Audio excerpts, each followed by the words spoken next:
자, 말씀으로 돌아가 보면 지난주 어디 말씀 전했는지 아십니까? 지난주 오바댜. 네, 발음하기 어려운 오바댜의 핵심 내용이 뭐였어요? 오바댜의 핵심 내용. 그 나오는 나라가 있었죠. 어디였어요? 나라. 예, 바위 틈 높은 곳에 요새같이 지내던 그 나라 에돔이었죠. 에돔. 예, 에돔은 누구의 후예들이라고요? 에스의 후예들이죠. 예, 지금의 그 페트라, 요르단 페트라 있는 그 지역, 해발 그러니까 바위로만 한 100m 이상 지역에 완전 요새거든요. 그러니까 그 요새에 자리 잡았기 때문에 그 에돔 족속들이 뭐가 충만했어요? 교만이 충만했어요. 교만이. 누가 이 높은 요새에 바위 꼭대기에 나를 끌어내랴.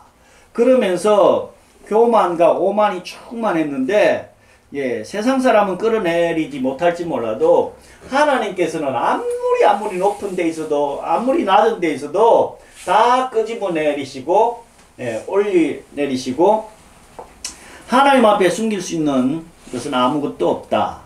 그래서 하나님께서 그 오만한 에돔을 징계하시고 끌어내림으로 인해 가지고 하나님의 선하신 역사와 섭리를 깨닫고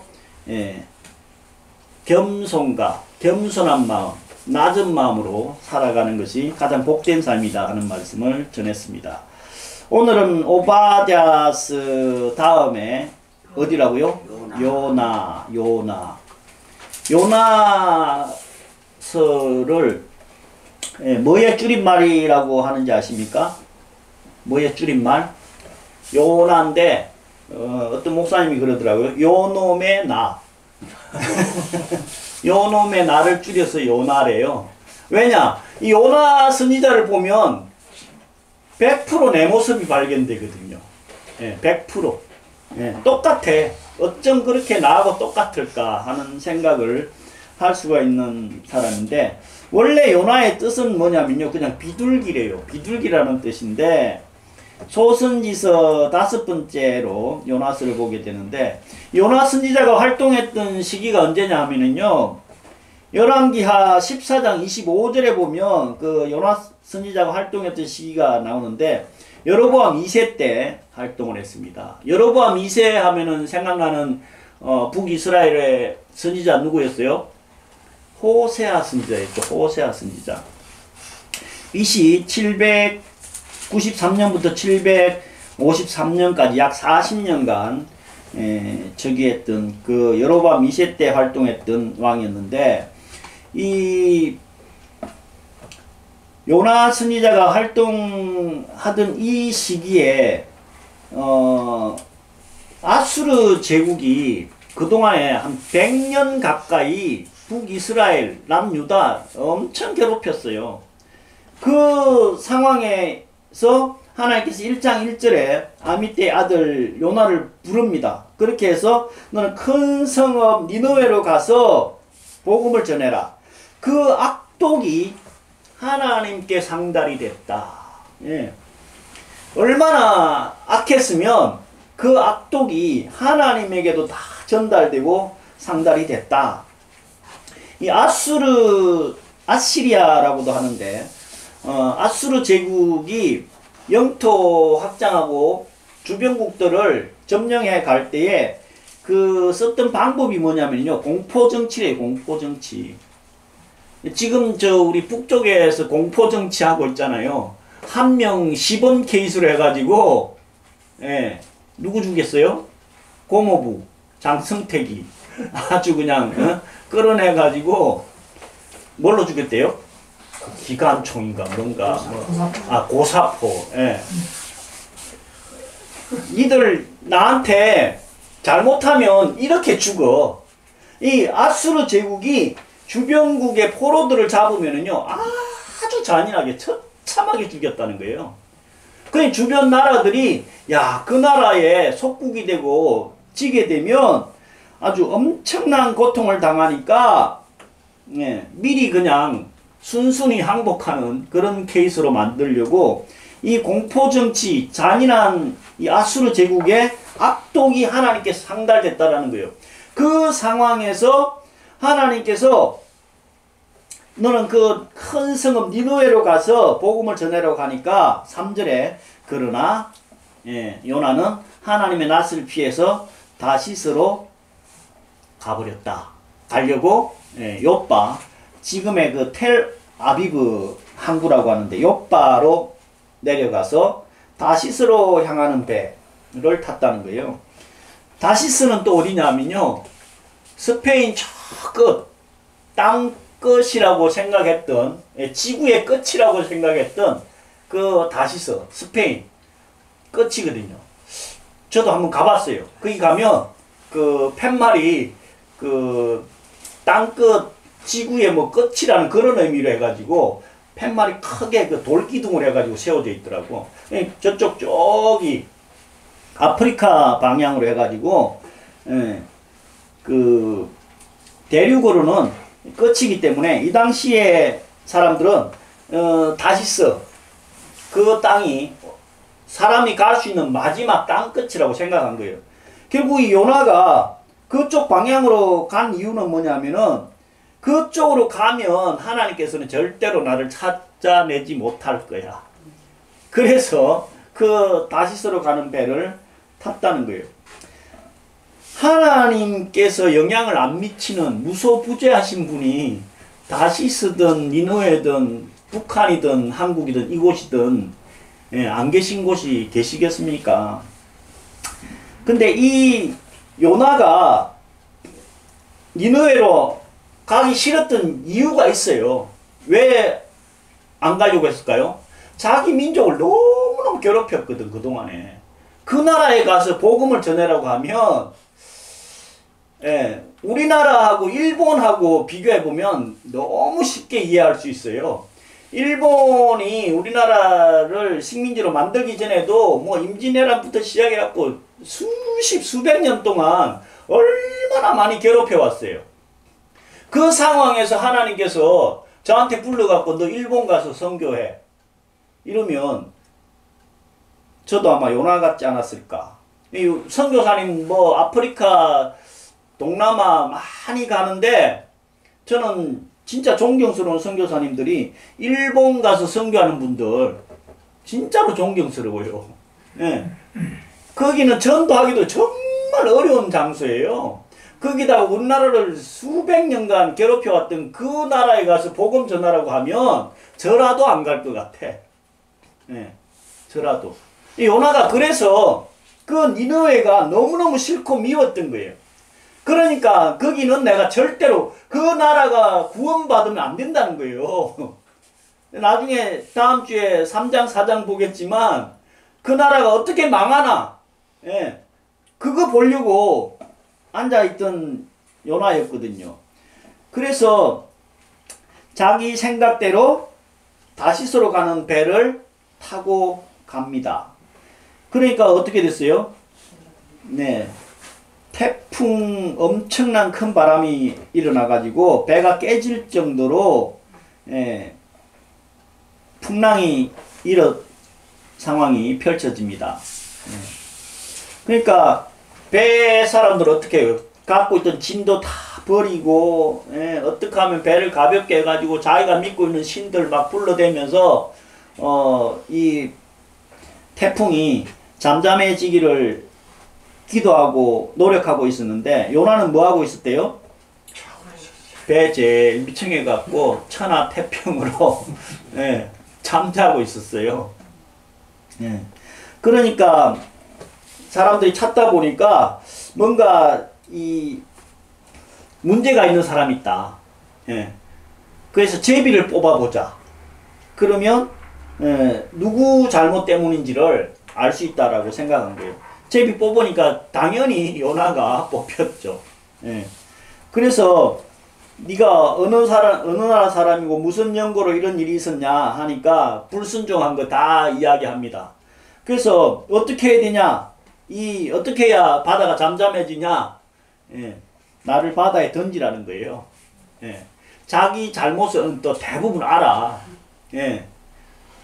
저도 이제 목회 안 하고 때려치우고 저 지리산 가서 예, 그 전원주택 만들어 가지고 돈이나 벌자 하고 3년 4년 전에 예, 뭐 기도원 사역한다는 핑계로 내려갔다가 어떻게 됐어요?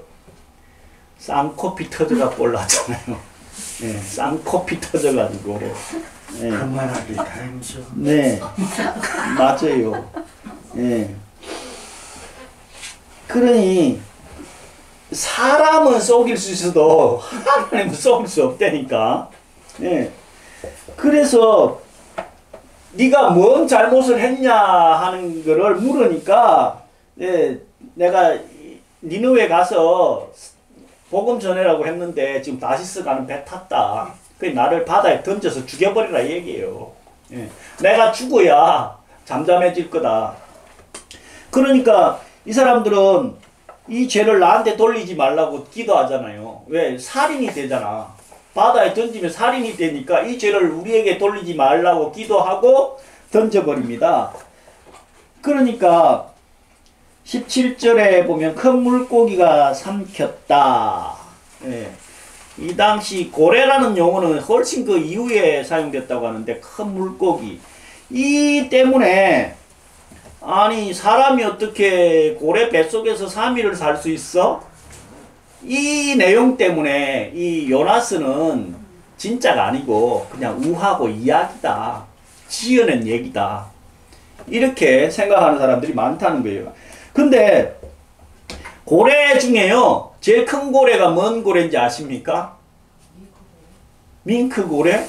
그건 그냥 이쁘기만 할 것 같은데. 예. 그 고래 중에 제일 큰 고래가요. 범고래도 있고요. 그 다음에 흰수염 고래라는 것도 있고요. 그 다음에 요나가 삼켰다고 하는 고래는 향유고래래요. 향유고래. 크기가 얼마나 하냐면요. 최소 50톤이래요. 우리 이 집채보다 더 큽니다. 예. 그러니까 그 향유고래가요. 50톤이 넘는데 제임스 바틀리라고 하는 사람이 1891년 7월에 이 향유고래 뱃속에서 15시간 동안이나 있다가 예, 살아난 역사가 있더라고. 예, 그 네이버나 구글에 검색을 한번 해보면요. 제임스 바틀리라고 검색해보면 나옵니다. 제가 그래갖고 한번 확인해 봤거든요. 진짜 이 사람의 그 고래한테 뱃속에 15시간 동안 있었던 내용이 있더라고. 네이버에 그냥 검색해봐도 나오더라고요. 하나님께서 하시면 뭔들 못하시겠냐고. 예. 자, 그래서 불순종하고 떠났던 요나 1장의 내용이 그 내용이고요. 2장에서는 전체 1장부터 10절 끝까지 뭔 내용이에요? 고래 뱃속에서 회개한 내용이에요. 예. 그래서 2장 1절부터 고래 뱃속에서 회개 기도한 내용이 기록하고 있는데 2절에 보면 서울의 뱃속에서 부르짖습니다.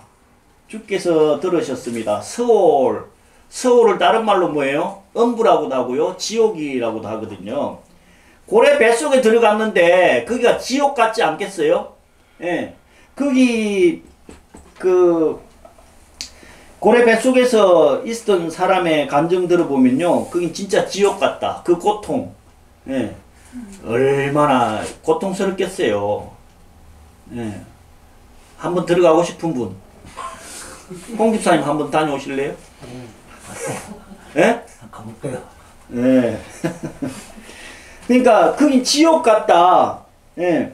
그래서 하나님께서 3절에 보면 나를 깊은 바다 속에 던졌다라고 말씀하고 있고, 예. 다시 나한테 기회를 주면 그 하나님의 성전을 내가 바라볼 것이고 나에게 맡겨진 그 서원한 것을 갚겠습니다. 그래서 이 거짓되고 헛된 것들을 숭상하고 따랐던 것, 철저하게 회개하는 장면이 오늘 2장에 기록되어 있습니다.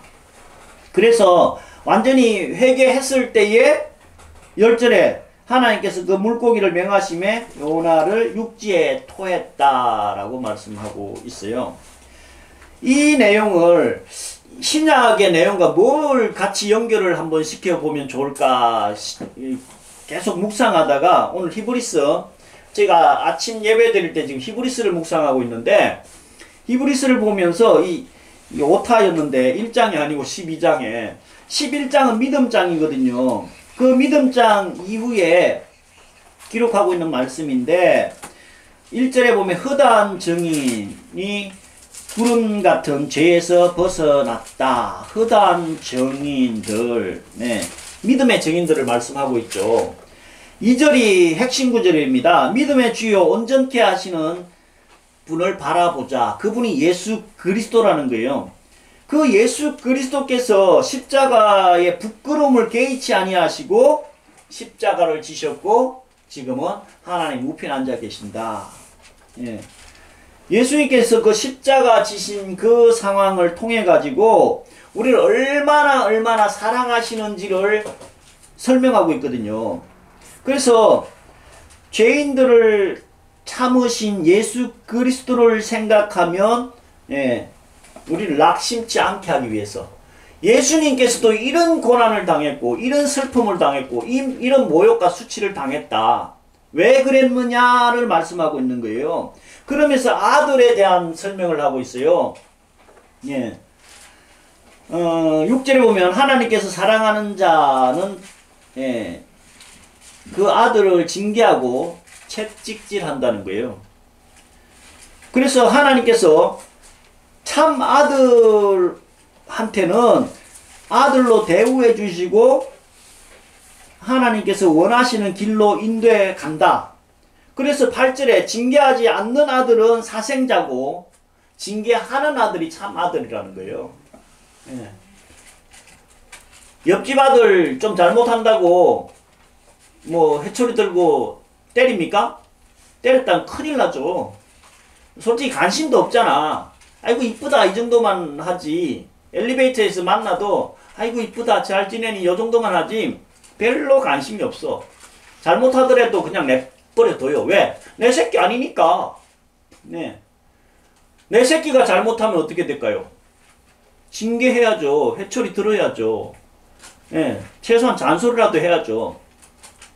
하나님께서 요나가 다시스로 가면 멸망길이라는 것을 알았던 거예요.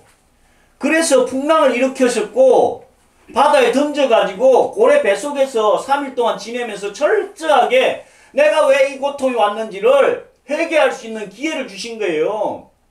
그래서 히브리서 오늘 12장에서 육체의 고난을 당하는 것은 하나님의 사랑이라는 거예요. 10절에 보면은 하나님께서 우리의 유익을 위하여 그의 거룩하심에 참여하기 위해서 고난과 환난과 채찍을 준다는 거예요. 그러면서 사생자들, 남의 집 새끼들은 내가 신경도 안 쓰듯이 우리에게 채찍이 있고 환난이 있고 고통이 있는 그거 자체가 하나님께서 우리를 너무너무 사랑하신다는 증거라는 거예요. 그러면서 11절 징계를 당하는 당시에는 슬프고 힘들지만 후에는 의의 평강의 열매를 맺게 하신다. 징계 당할 때는 얼마나 힘들고 고통스러워요. 너무너무 슬퍼요. 살아있는 것 자체가 그냥 고통이에요. 숨쉬고 있는 것 자체가 고통인데 또 어떤 때는 하나님께서 나를 안 죽이고 살려주셔서 감사하다. 요나가 지금 물고기 뱃속에서 뭐 한 거예요? 하나님께서 나를 이렇게 죽이지 않고 고래 뱃속에서라도 살려가지고 다시 기회를 허락해 주신 것이 너무너무 감사하다라는 그런 기도를 하고 있는 거예요. 여기 계신 분들 대부분이 고난과 환난이 없었으면 이 자리에 있었을까요? 김기도 안수 집사님, 예, 건강에 육체에 문제 안 생겼으면, 예, 이 자리에 과연 있었을까? 저도 마찬가지. 완전 쌍코피 터져가지고, 지금 이 요나가 산의 뿌리까지 내려갔다, 영혼의 밑바닥까지 내려갔다, 이렇게 표현하고 있는데, 예, 이렇게 환난과 고난, 정말 숨 쉬는 것 자체, 아니 살아있는 것 자체만 해도 감사함을 느꼈기 때문에 하나님 품으로 돌아오고 하나님 믿게 되는 거예요. 등 따시고 배불러 보세요. 예, 하나님 안 믿는다니까. 그래서 12절에 보면 피곤한 손과 연약한 무릎을 이렇게 세우시고 곧은 길로 만들어 저는 다리로 어그러지지 않고 고침을 받게 하셨다. 네. 이 말씀은 야곱이 형 에서 만날 때에 야복 강가에서 밤새 기도할 때 하나님께서 어떻게 했어요? 예, 환도뼈, 대퇴골, 그 이골나게 해가지고 다리 쩔뚝쩔뚝 해가지고 어그러지게 만들었잖아요. 그때 그 형이 보고서 형 만나가지고 형이 때려 죽이려고 400명 거느리고 왔다가 아이고 내 동생이 20여 년 만에 만났는데 장애인이 되어 왔네. 불쌍해가지고 받아들이잖아요. 예. 우리는 그렇게 환난과 고난이 없으면 우리의 자아나 고집이 너무너무 강해가지고 하나님을 믿지도 않고 인정도 안 하고 외면하죠. 예. 이랬던 이 요나와 같은 우리 환난과 고통, 어려움 통해 가지고 회개하고 기도하고 돌아오게 만드는 그 하나님.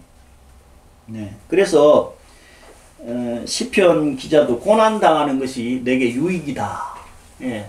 이 요나가 비록 하나님이 안 계신다라고 생각한 그 땅끝 다시스로 갔지만 하나님께서 폭풍을 예비해 놓으시고 또한 사랑해 주셔서 고래를 큰 물고기 준비하셔서 다시 한번 기회 주시고 회복해 하시는 그 하나님. 예. 그래서 고난 당할 때는 슬프고 힘들지만 결국은 그 고난과 환난이 우리에게 유익이 된다. 이 말씀 잘 기억하셔서 예. 우리는 결국은 어떻게 하면 좋을까요? 매 맞기 전에 말씀대로 살았어. 예. 그래서 하나님의 기쁨이 되고 긍지가 되고 올라온 사랑과 은혜와 복을 받는 저와 여러분 되시기를 예수 그리스도로 간절히 축원드립니다. 아멘. 기도합니다.